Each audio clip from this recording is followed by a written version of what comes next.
안녕하세요. 영성특강의 신덕식 목사입니다. 오늘 영성특강 핵심 2강 시간입니다. 오늘 두 번째 영성특강에서는 기독교 영성의 정의라는 주제로 은혜를 나누고자 합니다. 우리가 지금까지 앞선 시간에는 비기독교인이 이야기하는 영성과 카톨릭에서 이야기하는 영성, 그리고 기독교에서도 확실한 정의가 없는 그러한 영성에 대해서 알아봤습니다. 오늘 이 시간에는 기독교의 영성에 대해서 확실한 정의를 제가 내드리려고 하는 것입니다. 지금까지 많은 기독교의 그리스도인들이 영성이라고 이야기했지만 영성을 영성으로 이야기한 것이 아니라 대부분 영적 삶, 영적인 어떠한 은사적 현상, 아니면 세상에서 말하는 비기독교인이 이야기하는 영성을 영성이라고 지금까지도 가르치고 있는 분들이 있습니다. 이제 그것을 바로잡아 주시면 감사하겠습니다. 기독교의 영성은 그리스도인의 믿음의 실제로서 거룩하신 하나님의 형상이요 신적 성품인 것이며, 그 하나님의 신적 성품을 그리스도인에게 적용시킬 때 영성이라고 표현하는 것인 것입니다. 하나님의 신적 성품을 사람에게 적용시킬 때 영성이라고 표현하고, 하나님의 신적 성품을 하나님께로 향할 때는 영성이라고 이야기하는 것이 아니라 하나님의 신적 성품이라고 이야기하는 것이 옳은 표현인 것입니다. 그래서 거룩하신 하나님께서 사람이라는 피조물을 창조하실 때 하나님의 형상대로 창조하셨기 때문에 영성을 논하자면 먼저 하나님의 형상에 대해서부터 논해야 되는 것이고, 기독교의 영성을 정의하자면 먼저 하나님의 형상을 서술해야 하는 것입니다. 여러분, 저와 여러분이 이야기하는 이 영성의 근원은 바로 하나님의 신적 성품이죠. 그 하나님의 신적 성품의 본성이 어디에서 나오느냐 하면은 바로 하나님의 형상에서부터 나온다는 것을 우리가 알아야 됩니다. 하나님의 형상은 우리 사람 눈에 보이는 형상이 아니죠. 그러나 하나님의 형상에도 우리가 좀 구체적으로 따지면 외적 형상이 있고 내적 형상이 있는 것입니다. 그것은 시간 관계상 우리가 나중에 다시 논하기로 하고, 오늘 거룩하신 하나님께서 사람이라는 피조물을 창조하실 때 하나님의 형상대로 창조하셨기 때문에 우리가 꼭 먼저 하나님의 형상을 알아야, 형상이 무엇을 이야기하는가 알아야 영성을 알 수 있다는 것을 이야기하는 것입니다. 그래서 거룩하신 하나님의 형상이 무엇을 의미하는가를 알게 되면 하나님께서 창조하신 피조물에 대한 하나님의 창조의 목적과 의도를 알 수 있게 되는 것입니다. 하나님의 형상이 무엇을 의미하는가? 여러분들은 무엇을 의미한다고 생각하십니까? 하나님의 형상은 바로 하나님의 성품을 나타내는 것입니다. 그래서 하나님이 창조하신 피조물에 대해서 하나님의 창조의 목적을 알기 위해서는 하나님의 성품, 하나님의 형상을 알아야 되겠죠. 그 하나님의 성품, 하나님의 그 신적 성품을 알게 되면은 하나님의 창조의 목적과 하나님이 어떻게 이 백성들을 이끌어 나가는가 하는 그 의도도 알 수가 있는 것입니다. 또 하나님의 거룩한 형상이요 신적 성품이 사람이라는 피조물에게는 어떻게 형성되어 나타나는가를 알아야 영성에 대해서 정의를 내릴 수가 있게 되는 것입니다. 그래서 결국 영성을 바르게 알고 나면 하나님 이름 앞에 왜 거룩이라는 단어를 꼭 붙여야 하는가에 대한 경건한 그 정의도 정립이 되는 것입니다. 하나님 앞에 꼭 우리가 거룩하신 하나님, 그 거룩이라는 왜 하나님 앞에 그 거룩이라는 경건한 단어를 쓰는가? 그것은 바로 하나님에 대한 영성, 하나님에 대한 신적 성품, 하나님의 형상에 대해서 바르게 알면은 나도 모르게 하나님 앞에는 꼭 거룩이라는 단어가 들어가야 되는구나 하는 것을 느끼게 된 것입니다. 거룩하신 하나님의 형상은 구체적으로 우리가 살펴보게 되면 외면적 형상과 내면적 형상으로 분리해가 볼 수가 있습니다. 사람으로 말하면 사람의 외모를 볼 수 있고 사람의 그 마음을 볼 수 있는 것처럼 하나님 앞에서 하나님의 그 모습은 눈에 보이지 않지만 그 하나님의 외면적 풍겨지는 신적 성품이 있고 하나님의 내면적 그 성품이 있다는 것을 우리가 깨달아야 할 것입니다.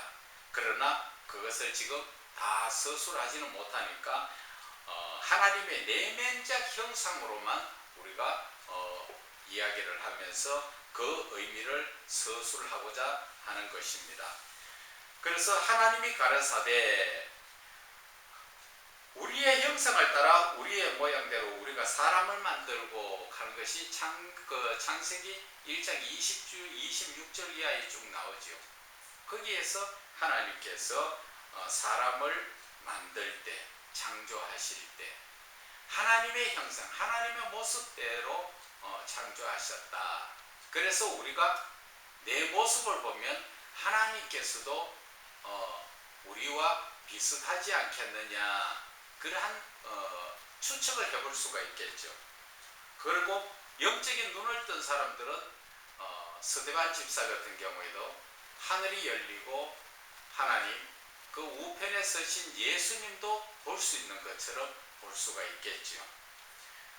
그래서 우리의 모습은 하나님의 모습과 닮았다.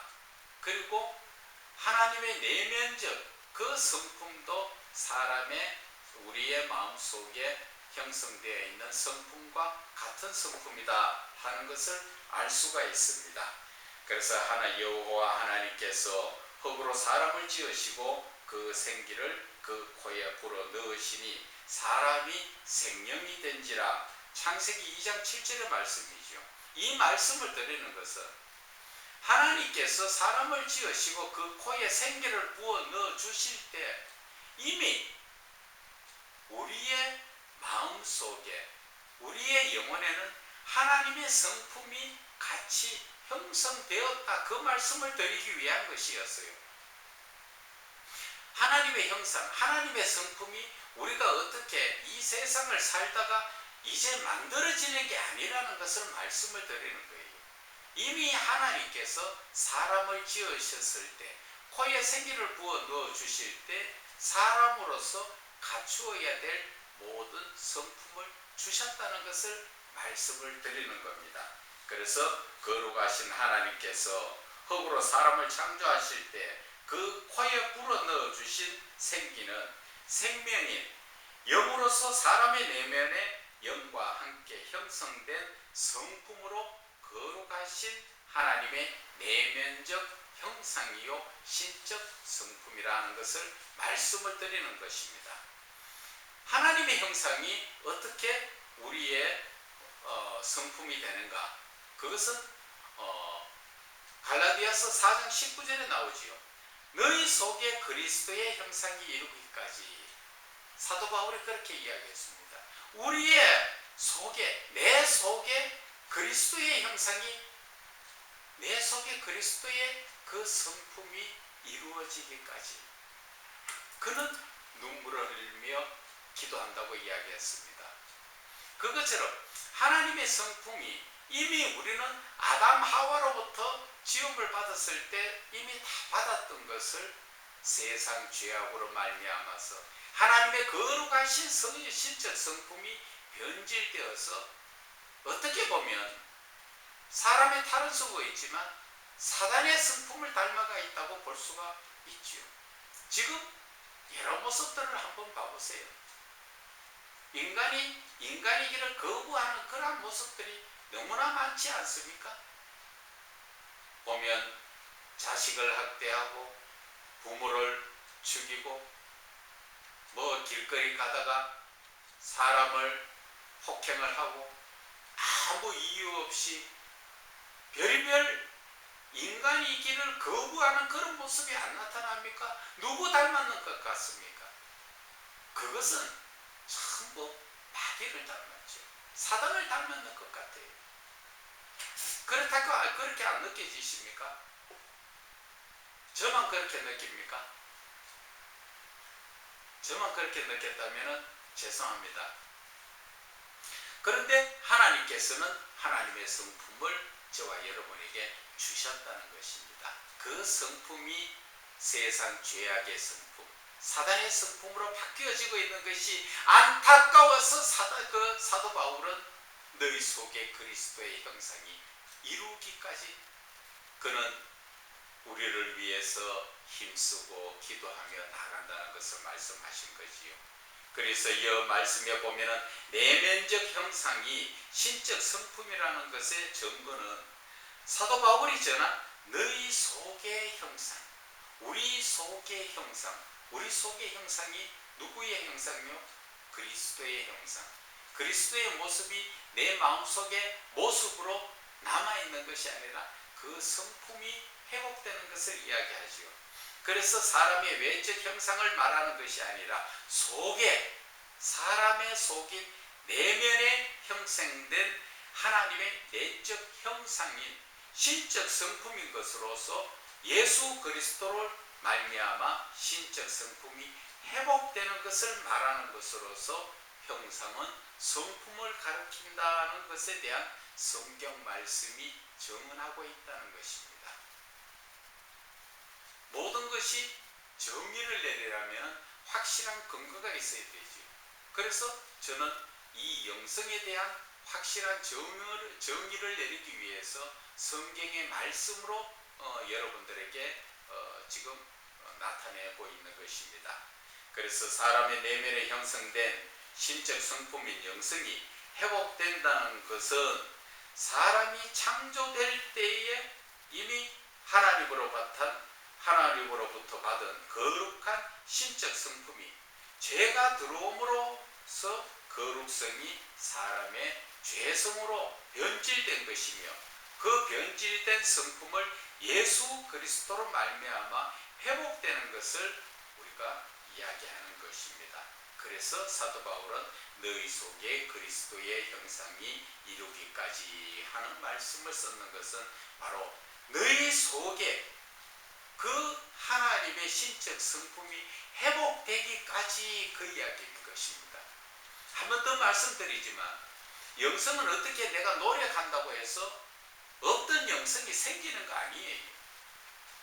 가톨릭에서는 지금 많이 내가 영적으로 고난하면서 기도하면서 또 수련을 하면서 수독으로 나가면서 내가 영성이 생기는 걸로 이야기를 하고 있는데 그것은 영성이 생기는 것이 아니라 영성을 회복하기 위한 하나의 영적 생활이라는 단계라는 것을 말씀을 드리는 것입니다.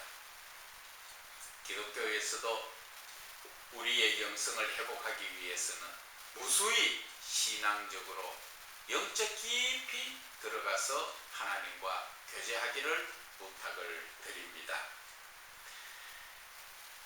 거룩하신 하나님의 내면적 형상은 사람의 눈에 나타나는 실체가 아니라 보이지 않는 하나님의 신적 성품을 나타내는 것으로서 하나님께서 공유하시는 신적 성품을 창조하신 사람에게 은혜로 주시는 것을 영성이라고 하는 것입니다. 이 영성의 근본은 바로 신적 성품이요, 신적 성품은 하나님의 형상이요, 그 하나님의 형상은 하나님만 가지고 계시는 하나의 속성이죠. 하나님의 특성적 성품인 것입니다. 하나님의 특성적 성품은 많이 있죠. 영원성, 불변성 쭉 많이 있습니다. 그러나 사람에게 주신 하나님과 사람이 같이 공유하는 성품이 바로 사람에게 주신 거룩성과 또 의로움과 또 사랑과 또한 갈라디아서 5장 16절 이하에 나오는 성령의 열매의 성품을 이야기하는 것입니다. 그러한 모든 것은 하나님께서 우리에게 일부 인간으로서 갖추어야 될 성품을 주신 것입니다.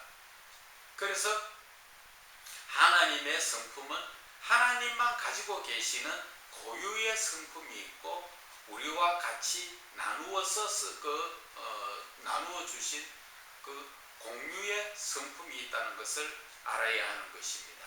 그래서 우리가 지금 받아서 누리고 있는 이 성품은 하나님께서 우리에게 나누어 주신 성품입니다. 그 성품이 아담 하와 때는 에덴 동산에서 거룩성이 그냥 그 자리에서 나타났죠. 하나님과 동행한다는 자체가 거룩하지 않으면 할 수가 없는 거잖아요. 그래서 거룩성은 거기에서 나타난 것이고, 그리고 사랑이라는 것 자체는 하나님께서 주신 그 사랑이라는 그 자체가 어디에서 나타납니까? 그것은 바로 아담 하와가 둘이가 벗었으나 부끄러워하지 않더라. 하나님의 사랑의 눈으로 보니까 부끄러운 것이 없다는 것이죠. 그리고 의롭다는 것은 바로 하나님께서 아담에게 동물의 이름을 지으라고 데리고 오니까 거기에서 바로 부르는 게 이름이 되더라. 하나님의 말씀에 순종하는 그 모습이 의롭다는 것을 우리는 깨달아야 할 것입니다. 그래서 거룩하신 하나님의 은혜로 사람의 내면에 형성된 하나님의 내면적 형상인 신적 성품은 거룩성, 의로움, 선함, 사랑, 인격 등으로 사람의 내면에 형성되게 하신 하나님의 공유하는 성품, 그리고 성경에서 성령님을 통하여 주시는 성령의 열매인 신적 성품도 성령 충만한 가운데 사람의 내면에 회복될 수 있는 그러한 성품인 것으로서 이러한 하나님의 성품을 기독교에서는 영성이라고 부르는 것입니다.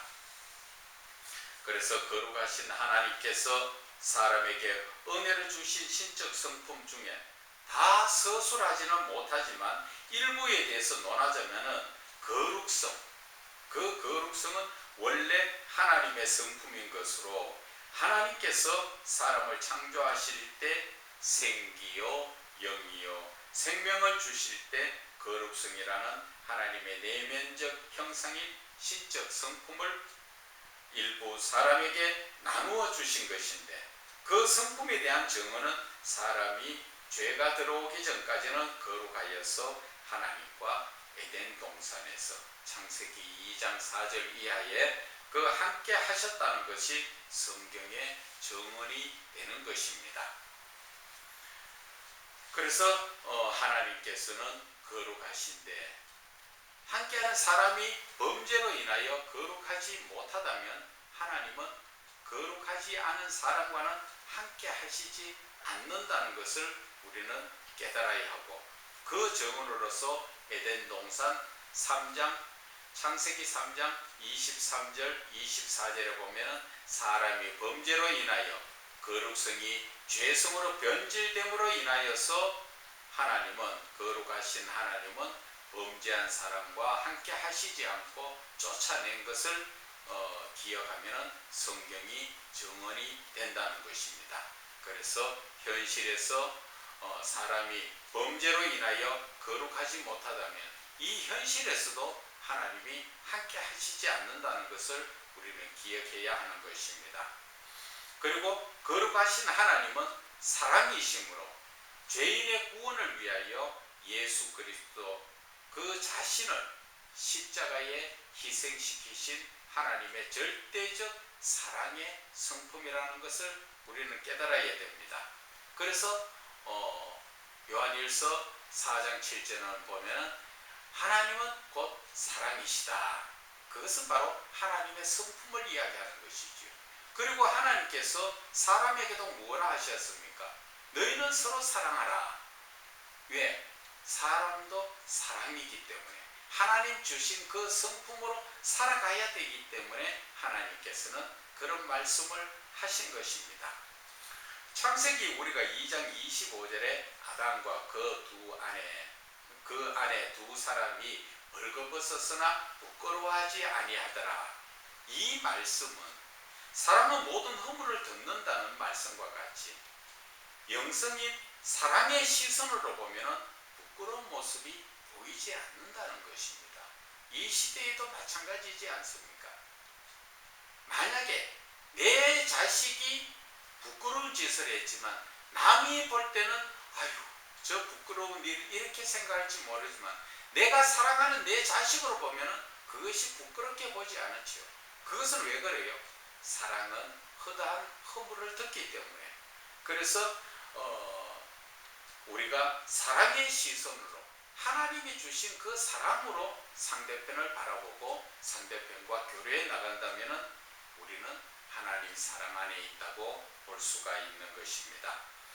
그래서 사랑을 논하자면 사랑도 본래 하나님의 신적 성품인 것으로 사람을 창조하실 때 하나님께서 이미 사람에게 사랑이라는 신적 성품을 주셨는데 마귀에게 유혹된 사람의 범죄로 인하여 하나님의 용서와 희생적 사랑, 즉 아가페적 사랑이 자신의 유익과 엄난과 쾌락을 따르는 세상적 사랑, 에로스적 사랑으로 변질된 것을 이야기하는 것입니다.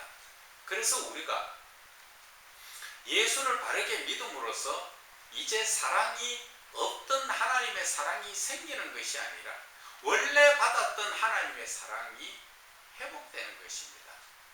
죄악 가운데서 죄악 가운데로 거기에 죄로 물들여져 있던 사랑, 에로스적인 사랑이 아가페적 사랑으로 회복되는 것을 이야기하는 것입니다.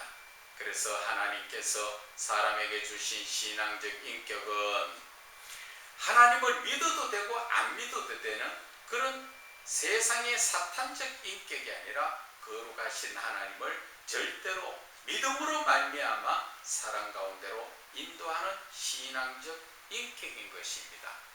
그래서 하나님 안에서 우리가 예수 그리스도를 본받는다는 것은 모든 것을 회복한다는 것입니다.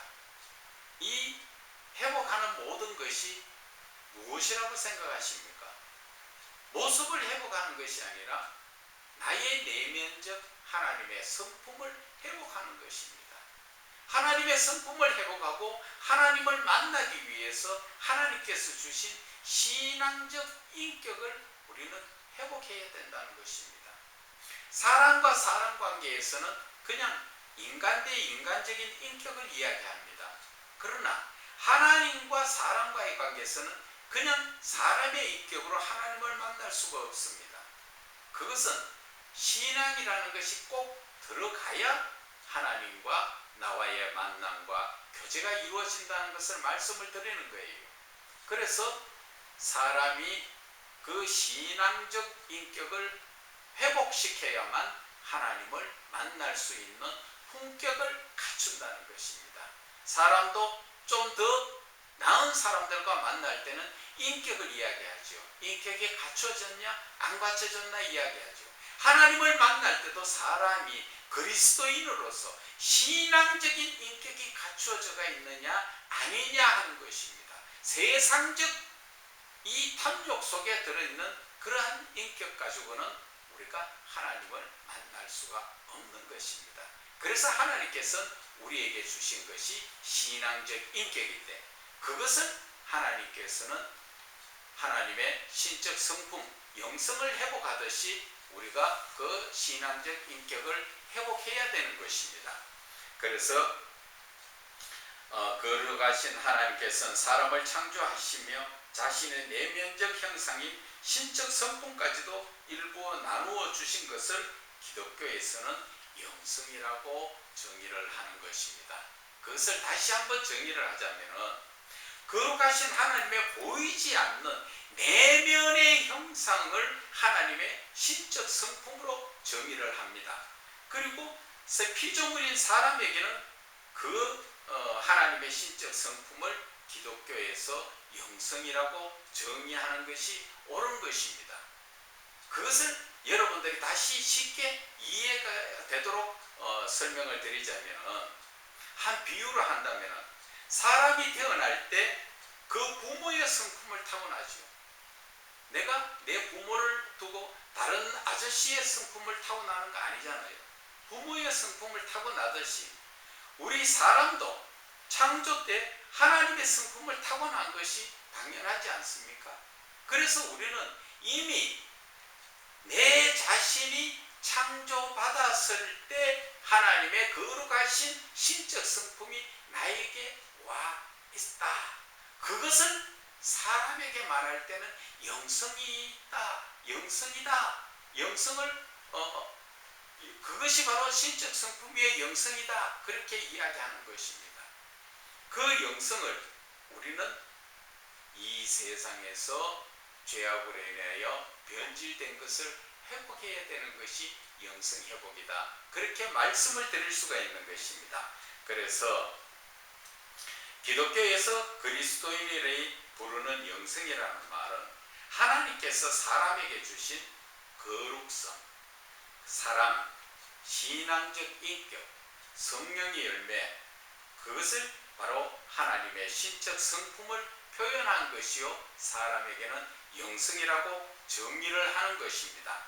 그래서 거룩하신 하나님의 형상은 하나님의 신적 성품인 것이며, 사람에게 주신 신적 성품의 거룩성, 사랑, 신앙적 인격 등 신적 성품을 기독교에서는 영성이라고 정의를 하는 것입니다.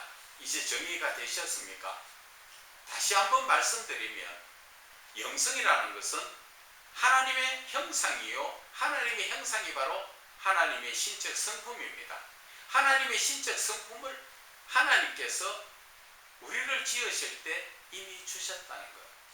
우리가 부모에게 태어났을 때 부모의 성품을 본받듯이 우리는 하나님의 성품을 본받았다는 것입니다. 그런데 그 받았던 그 신적 성품을 우리는 영성이라고 이야기하는데, 그 영성이 변질되었다는 것이지요. 세상적 삶 속에서 죄악 가운데서 살다 보니까 하나님의 거룩성이 죄성으로 바뀌어버렸죠. 하나님의 사랑 아가페가 에로스적인 사랑으로 바뀌어버렸죠. 그래서 우리는 그 모든 것을 이제 영성을 알고 회복을 하는 것입니다. 그래서 그 하나님께서 주신 하나님의 신적 성품을 우리는 영성이라고 이야기합니다. 그 영성을 우리는 바르게 알고 또 그 영성을 깨달아 나갈 때 우리는 온전한 신앙적 삶을 살 수 있는 것입니다. 이제 영성에 대해서 정의가 된 것입니까? 이제 이해가 가십니까? 바로 영성은 하나님의 신적 성품이요, 바로 하나님께서 나에 주신 성품이다. 하나님께서 여기에서 더 곁들여가 한 가지만 간단하게 말씀드리면, 하나님께서 왜 하나님의 성품을 우리에게 주셨는가, 그것을 알면 참 더 신앙적으로 믿음이 쑥쑥 자라죠.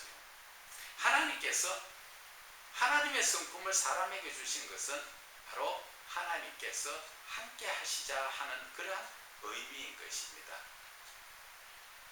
부모가 자식에게 물려주는 그 성품으로 인해서 부모와 자식이 한 마음이 되어서 대화를 나누듯이, 하나님의 신적 성품을 받은 이 그리스도인들은 그 성품을 회복함으로 말미암아 하나님과 더불어 교제를 나누고, 성경의 요한계시록 3장 20절의 말씀처럼 하나님께서 더불어 나와 먹고 마시겠다는 것을 말씀하시는 것입니다. 그래서 이 영성을 알면은 신앙이 매우 성숙되고 또 온전한 믿음에서 하나님을 바르게 알게 되고 하나님과 교제를 나누게 되는 것입니다. 감사합니다. 오늘은 여기까지 하고 다음번 영성 특강 핵심 상강 시간에는 그리스도인들의 그 영성을 어떻게 회복할 것인가에 대해서 말씀을 드리겠습니다. 감사합니다.